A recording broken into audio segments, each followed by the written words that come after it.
नमस्कार साथियों, स्वागत है आप सभी का एकलव्य पीसीएस पर। आप लोगों को सबको जानकारी मिली गई होगी कि यूपीएससी ने वीपीओ परीक्षा का डीवी शेड्यूल जारी कर दिया है। जैसा कि आप लोगों को पता ही है कि 1468 पदों पर वीपीओ के लिए वैकेंसी चल रही है और उसमें डीवी हमारा होना था। तो डीवी की डेट आ चुकी है, आप लोगों को पता ही है। और डीवी की जो डेट आई है वो है 7 अप्रैल से। 7 अप्रैल से स्टार्ट हो जाएगा और 6 मई तक ये रहने वाला है। और ये जो डीबी है साथियों, ये हो रहा है ऑनलाइन। ठीक है, तो ऑनलाइन डीबी हो रहा है। हालांकि हमने अनुमान लगाया था कि ऑफलाइन होगा, लेकिन चलिए कोई बात नहीं, आयोग कुछ नया करने का प्रयास कर रहा है, तो ये डीबी हमारा इस बार ऑनलाइन होगा। ठीक है, तो आज के इस वीडियो में हम बात करेंगे कि डीबी कराते वक्त हमें किन किन चीज़ों का ध्यान यहाँ पर रखना है। ठीक है, खासकर जो ऐसे अभ्यर्थी हैं जिनके हाई स्कूल में, इंटर में नाम में कुछ प्रॉब्लम है, ठीक है, या आधार कार्ड में नाम में कुछ प्रॉब्लम है, उनको हम डिस्कस करेंगे यहाँ पर कि उन्हें क्या क्या सावधानियों को बरतना चाहिए। और अगर ऐसा कुछ गलती है उनके नाम वगैरह में, या पिताजी के नाम में, माताजी के नाम में, या एड्रेस में, तो उसको वो क्या करके ठीक कर सकते हैं। तो आज ये वीडियो इसी हमारे मुद्दे पे होने वाला है। अपने बारे में बता दूं, मेरा नाम है निशित मिश्रा और मैं वर्तमान में ग्राम विकास अधिकारी हूँ। तो साथियों, जैसा कि सबको पता ही है कि अभी डेट तो आ चुकी है। अब सब लोग जो है इसके लिए एक्साइटेड हैं कि क्या करना चाहिए, क्या नहीं करना चाहिए। तो मैंने यहाँ पर कुछ चीज़ें जो है इम्पॉर्टेंट यहाँ पे नोट डाउन करी हैं, जो आपको थोड़ा सा ध्यान रखनी है। देखो, सबसे पहले तो सभी लोग कुछ अपने डॉक्यूमेंट ऐसे हैं जिनको आप रेडी रखिए। ठीक है, इनको आपको बिल्कुल ध्यान देना है और इनको बिल्कुल भी इग्नोर नहीं करना है। ठीक है, क्योंकि देखिए डीबी ऑनलाइन हो रहा है, ये भी आपको ध्यान रखना है। ऑनलाइन डीबी होने के फ़ायदे भी हैं और नुकसान भी हैं। नुकसान ये है कि आप अपनी बातों को, या जो आपकी चीज़ें हैं, शायद आप उन्हें अच्छे से आयोग को समझा नहीं पाओगे ऑनलाइन मोड में, क्योंकि वहाँ तो सीधे सीधे आपको जो है, वहाँ तो सीधे सीधे आपको अपलोड कर देना है। समझाने का आपके पास मौका नहीं होगा। ऑफलाइन में आपके पास समझाने का मौका होता है। ठीक है, कि आप कम से कम समझा सकते हो कि मेरे नाम में गलती है या मेरे डॉक्यूमेंट में समस्या है, तो वो एक अलग चीज़ है। तो चलिए देखते हैं इसको जल्दी से। सबसे पहले तो देखिए 10th, मैं आपको बता दूं कि इसमें आपको मेनली 3 डॉक्यूमेंट ऐसे हैं जो आपको बिल्कुल अप टू डेट रखने हैं। सबसे पहला 10th का, दूसरा इंटर का और तीसरा ट्रिपल सी। ठीक है, हाई स्कूल, इंटर और ट्रिपल सी, इनको आप बिल्कुल अच्छे से रेडी रखो। ठीक है, इनकी सॉफ्ट कॉपी भी आप अपने पास रखिए। ठीक है, क्योंकि हो सकता है इनकी आपको आवश्यकता पड़े। हार्ड कॉपी तो यानी जो ओरिजिनल है वो तो आपको अपने पास रखनी है, इसके अलावा कोई सॉफ्ट कॉपी भी आप अपने पास रखिएगा। ठीक है, तो हाई स्कूल, इंटर और ट्रिपल सी, ये मेन 3 हमारे डॉक्यूमेंट हैं जो इसमें जिनकी चेकिंग होगी बेसिकली। ठीक है, अब कुछ लोगों का सवाल ये हो सकता है कि साहब मैंने तो स्नातक किया है, मैंने बीए किया है, मैंने एमए किया है ना, तो क्या वो भी मुझे डॉक्यूमेंट अपलोड करना चाहिए? तो देखो, ये आपकी इच्छा है। मूल रूप से जिन जो डॉक्यूमेंट होंगे जिनकी चेकिंग की जाएगी वो होंगे हाई स्कूल, इंटर और ट्रिपल सी। ठीक है, तो इन्हीं तीनों की जो है आपको चेकिंग की जाएगी, इसीलिए आपको हाई स्कूल, इंटर और ट्रिपल सी, इनको आपको अपलोड मुख्यतः करना है। ठीक है, अब चाहे तो आप स्नातक या प्रास्नातक या आपके पास और कोई ऐसी उपलब्धि है ना, आप उसे अपलोड करना चाहें तो कर दें, ना करना चाहें तो ना करें, उससे कोई खास फर्क नहीं पड़ता है। ठीक है, जैसे मैं अपनी बात करूं तो मैं एमए हूं, वो भी डबल एमए हूं मैं, है ना। लेकिन इसके बावजूद भी जब मैंने अपना डीबी करवाया था, है ना, वीडियो की भर्ती में, तो मैंने केवल अपने हाई स्कूल और इंटर तक के ही प्रमाण पत्र लगाए थे। स्नातक और प्रास्नातक हमने छोड़ दिए थे, है ना, क्योंकि उसका कोई मतलब नहीं बनता। योग्यता जब इंटर ही है तो फिर उसी से ही मेन चेकिंग होगी, क्योंकि स्नातक है या प्रास्नातक है इसकी वो चेकिंग नहीं करेंगे, क्योंकि ये योग्यता से बाहर की चीज़ है ना। तो आप योग्यता से बाहर की चीज़ें लगाओगे तो उनका कोई भी मतलब यहाँ बनने वाला नहीं है। मूल रूप से आपके हाई स्कूल, इंटर और ट्रिपल सी। अच्छा, ट्रिपल सी में भी देखो एक चीज़ आप विशेष ध्यान रखना, ट्रिपल सी में भी मूल रूप से उनका ट्रिपल सी जो है मान्य होगा जिनका ट्रिपल सी नोटिफिकेशन की तिथि से पहले का है। ठीक है, जिनका ट्रिपल सी नोटिफिकेशन की तिथि से पहले का होगा उनका मान्य होगा। जिन्होंने इसका नोटिफिकेशन आने के बाद, संभवतः इसका नोटिफिकेशन अक्टूबर 2023 में आया था, तो जिनका नवंबर का है, दिसंबर का है, या 2024 का है या 25 का है, वो लोग इसमें मान्य नहीं होंगे। ठीक है, तो ट्रिपल सी आपका ये नोटिफिकेशन की तिथि से पहले का होना चाहिए, ये आप ध्यान रखना, है ना। रही बात इनकी कि इनको अपलोड करना है या नहीं करना, तो आपकी इच्छा है, आप करना चाहें करें, ना करना चाहें तो ना करें। ठीक है, दूसरी चीज़ देखो, अगर आपके किसी भी डॉक्यूमेंट में, मूल रूप से हाई स्कूल, इंटर, ठीक है, इनमें अगर किसी भी प्रकार की नाम में गलती है, ठीक है, ट्रिपल सी में तो मुझे लगता नहीं कि होगी, खैर, लेकिन मान लीजिए नाम में किसी प्रकार की गलती, जैसे हाई स्कूल में बहुत बार ऐसा होता है, मेरे डॉक्यूमेंट में भी ऐसा था कि हाई स्कूल और इंटर में जो जैसे मेरे जो पिताजी का नाम है उसमें स्पेलिंग थोड़ा सा मिस्टेक हो गई थी। हाई स्कूल में ठीक थी, इंटर में उन्होंने गड़बड़ कर दी। या आपके में ऐसा हो सकता है कि माता जी का नाम या आपका खुद का नाम हाई स्कूल में ठीक है, इंटर में उन्होंने एक आध स्पेलिंग आगे पीछे कर दी। या स्पेस की बहुत गलती होती है ना, कि हाई स्कूल में मान लीजिए किसी का नाम है राम सिंह, तो हाई स्कूल में उन्होंने स्पेस दे के कर दिया राम सिंह, इंटर में क्या किया स्पेस हटा दिया तो राम सिंह सीधे सीधे कर दिया। तो इस प्रकार की अगर कोई भी गलती है आपकी मार्कशीट में, हाई स्कूल में या इंटर में, तो बिल्कुल घबराने की कोई बात नहीं है, आप बिल्कुल मत घबराइए, ठीक है। अगर किसी भी प्रकार की गलती है नाम संबंधी, तो उसके लिए सिंपल सा आप अपने निकटतम तहसील में जाइए और तहसील में जा कर के एक एफिडेविट बनवा लीजिए, ठीक है। उस एफिडेविट में ये लिखा जाएगा कि साहब मेरा नाम हाई स्कूल में फलाना फलाना ये था, मेरे पिताजी का नाम मतलब जिसके भी नाम में गलती है, मान लीजिए पिताजी के नाम में गलती है तो हाई स्कूल में मेरे पिताजी का नाम ये दर्ज है, इंटर में गलती से ये दर्ज हो गया है या इसमें स्पेलिंग मिस्टेक है या स्पेस लग गया है, तो हाई स्कूल को आधार बना कर ही इसको सही माना जाए। इस तरीके से एक एफिडेविट बन जाएगा, ठीक है। और एफिडेविट ही आपका स्पष्टीकरण होगा, मैं आपको बताऊं। जैसे आप इसमें देखोगे तो इसमें स्पष्टीकरण का देखिए ऑप्शन है, मैं आपको दिखाता हूँ। ये देखो यहाँ पर आप देखेंगे, एक सेकंड, हाँ ये देखो, ये देखो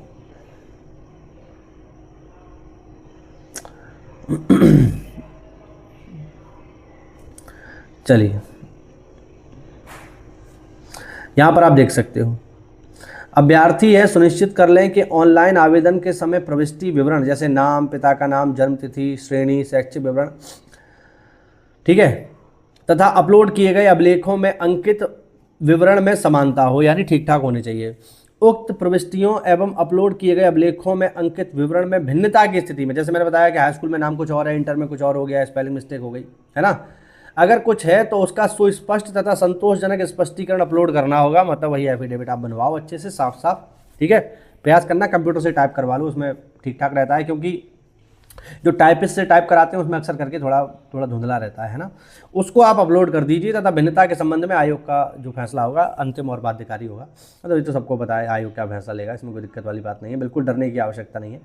तो आपके नाम में लेकर के कोई भी समस्या है, ठीक है, चाहे हाई स्कूल में या इंटर में, ठीक है, ट्रिपल-सी में तो मुझे लगता नहीं किसी प्रकार की नाम में आपकी गलती होगी, ज़्यादातर जो गलतियाँ होती हैं वो हाई स्कूल इंटर में ही होती हैं। तो बिल्कुल आप घबराओ मत, बिल्कुल टेंशन मत लो, तहसील में जाकर के कल ही, ठीक है, आप एफिडेविट अपना तैयार करा लो और जब भी आप अपना अपलोड करो उस समय उस एफिडेविट को भी उसी के साथ साक्ष्य के तौर पे कि साहब ये स्थिति थी और ये हमारी हो गई है ना, ये आपको ध्यान रखना है। फोटो में भी देखो याद रखना, फोटो वर्तमान का ही आप चाहो तो खिंचा लो जाके, ठीक है। आप अगर चाहें तो कल आप चले जाइए और जा करके मार्केट में, या आज ही आप चले जाओ तो मार्केट में जा करके फ़ोटो खिंचा लो आज का, ठीक है, उसके कुछ सेट आप बनवा लो, 10 15 20 फ़ोटो खिंचा लो और वही आप उसमें लगाइएगा, ठीक है। और देखो ये भी ध्यान रखना कि उसका जो बैकग्राउंड है वो भी यहाँ पे देखो दे रखा है, मैं आपको दिखा देता हूँ। ये देखो फोटो का बैकग्राउंड, ये भी ध्यान रखना, फोटो का बैकग्राउंड हल्का सफ़ेद या ग्रे होना चाहिए, ठीक है, ये महत्वपूर्ण चीज़ है। ऐसा नहीं कि उल्टा सीधा कोई बढ़िया सा छपरियों जैसा फ़ोटो खिंचवा लिया एकदम स्टाइल में और दुनिया भर की एडिटिंग करा दी उसमें, है ना, फिल्टर लगा दिया, वो सब नहीं। प्रॉपर आप अभी का फ़ोटो खिंचवाओ और सफ़ेद और हल्का ग्रे उसका बैकग्राउंड करवाओ और आपका मेनली चेहरे का पासपोर्ट साइज़ फ़ोटो जो चेहरे का उसमें होना चाहिए, ठीक है। तो ये चीज़ आप देखिए ध्यान रखिएगा, ये चीज़ें इंपॉर्टेंट होती हैं। हमें लगता है कि अरे फ़ोटो में क्या है, अब उल्टा सीधा मान लो फ़ोटो आपने अपलोड कर दिया है और हो सकता है अब ऑनलाइन है ऑफलाइन तो है नहीं, तो आयोग कर देगा रिजेक्ट, तो फिर आपको दिक्कत होगी, टेंशन होगी। इसका मतलब ये तो नहीं है कि आपको नौकरी से बाहर कर दिया जाएगा, लेकिन फिर से आपको बुलाया जाएगा तो आप भागा दौड़ी करोगे। तो इन चीज़ों से, अनावश्यक परेशानियों से बचने का तरीका यही है कि आप फ़ोटो वर्तमान का खिंचवा लो, उसी को ही अपलोड करो, जैसा आयोग ने बताया है, जो जो चीज़ें बताई हैं उन्हीं के आधार पर ही आप फ़ोटो खिंचवाओ, ठीक है। तो ये चीज़ आपको बिल्कुल स्पष्ट रूप से ध्यान रखनी है। अगला पॉइंट है भैया जिनके ऊपर केस लगा हुआ है, ठीक है, ये मैंने पहले भी इसके बारे में बात करी थी और कुछ लोग हैं ऐसे विद्यार्थी होते हैं, क्योंकि देखो हम उत्तर प्रदेश में रहते हैं और हमारे यहाँ समाज कुछ इस तरीके का है भाई कि जैसे ही कुछ लोग समाज में आगे बढ़ने लगते हैं तो उनके आस पड़ोसी, है ना, रिश्तेदार वगैरह उनसे खिसिया जाते हैं और इस चीज़ को ध्यान में रखते हुए क्या करते हैं, कोई भी फॉल्स केस उन पर झूठा केस लगा देते हैं, मारपीट का, छेड़खानी का, ऐसा होता है, बहुत सामान्य बात है ये, ठीक है। तो अगर आपके ऊपर किसी प्रकार का कोई केस लगा हुआ है, ठीक, किसी प्रकार का, और आपको पता है कि ये केस झूठा है, न्यायालय में अगर मैं जाऊंगा तो मैं बरी हो जाऊंगा, ठीक है, या आपको पूरा भरोसा है कि अगर केस आने वाले समय में मेरे पक्ष में रहेगा तो आपको ये करना है कि देखिए जब डीवी होगा तो उसके लिए आपसे पूछा जाएगा ये बात। डीवी में प्रॉपर ये ऑप्शन आएगा, वहाँ लिखा होगा क्या आपको न्यायालय द्वारा कभी दंडित किया गया है। वहाँ पर पूछा जाएगा ये बात, क्या आपको न्यायालय द्वारा कभी दंडित किया गया है। तो दो स्थिति हो सकती हैं। पहली स्थिति तो ये हो सकती है कि आपके ऊपर केस लगा हुआ है, साहब केस चल रहा है, तो केस चल रहा है माने आपको न्यायालय के द्वारा दंडित नहीं किया गया, तो यहाँ पर आप भरना नहीं किया गया है। दूसरा उसमें लिखा होगा क्या, ऑफलाइन में तो ये प्रॉपर बॉक्स बन के आता है, अब ऑनलाइन में देखेंगे किस तरीके से आएगा, लेकिन आप पूछेगा जरूर। दूसरा आपसे ये पूछा जा सकता है कि क्या आपके ऊपर कोई न्यायालय में मामला लंबित है। ये भी आपसे पूछा जाएगा, क्या आपके ऊपर न्यायालय में कोई मामला लंबित है।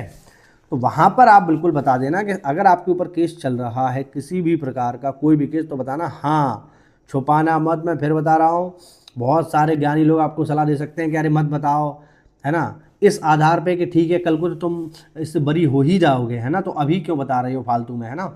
तो ये मत सोचना भाई कि कल को मैं जो है बरी हो जाऊँगा और फिर मैं यहाँ छुपा लूँ, है ना, तो ये सब नहीं करना है। अगर जिस समय भी आपका डीवी हो रहा है उस समय अगर आपके ऊपर केस लंबित है तो बिल्कुल यहाँ बताना साहब मेरे ऊपर लंबित है। फिर अगर हाँ तो नीचे एक ऑप्शन आएगा उसका विवरण दीजिए। तो जो भी केस आपके ऊपर लगा हुआ है आप लिख दो कि साहब ठीक है ये केस लगा हुआ है, ठीक है, और केस का नंबर भी वहाँ आपको लिखना पड़ेगा, ये भी ध्यान रखना, ये इंपॉर्टेंट इन्फॉर्मेशन है, वहाँ केस नंबर भी पूछा जाएगा, ठीक है। केस नंबर कौन बताएगा, आपका वकील बता देगा, आप उससे पूछ लेना, ठीक है। उससे क्या होगा कि आपकी पूरी ये हो जाएगी कि आपने कोई भी तथ्य छुपाया नहीं है, ठीक है।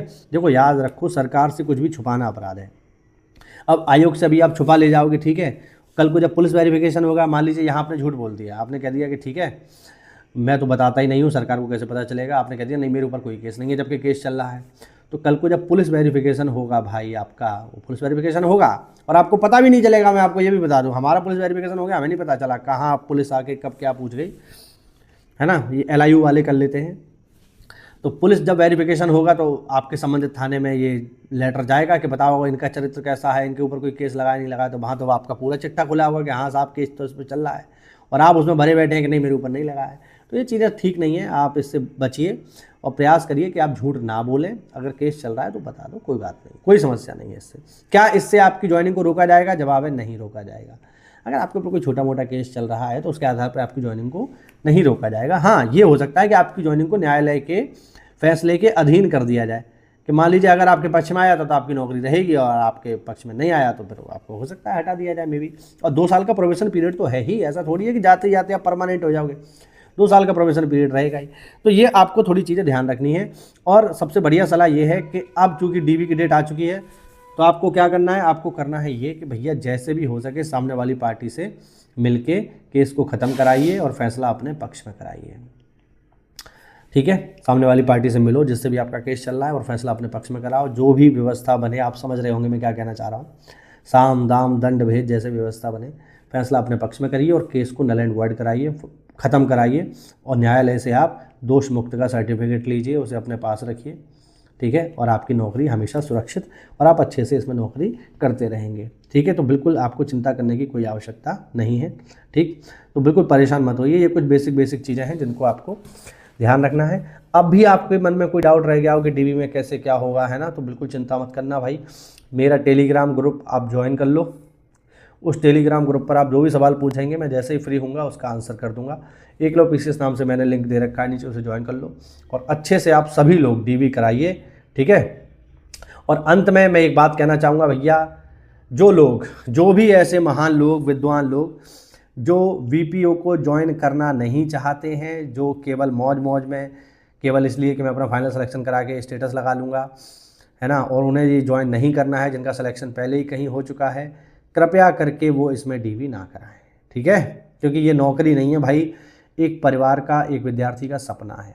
तो अगर आपको इसको ज्वाइन नहीं करना है तो कृपया करके इसको आप DV मत कराइए, DV स्किप कर दीजिए, किसी और अभ्यर्थी को आगे आने दीजिए, ठीक है। तो अगर आप इसे ज्वाइन करना चाहते हैं तभी DV कराइएगा, ज्वाइन नहीं करना है तो इसे छोड़ दो, किसी और बच्चे को आगे आने दो, उसका परिवार बसने दो, ठीक है। कोई भी डाउट हो आप कमेंट के माध्यम से पूछ सकते हैं, टेलीग्राम में जुड़ जाइए। मिलता है अगली क्लास में, तब तक के लिए जय हिंद, जय भारत, वंदे मातरम।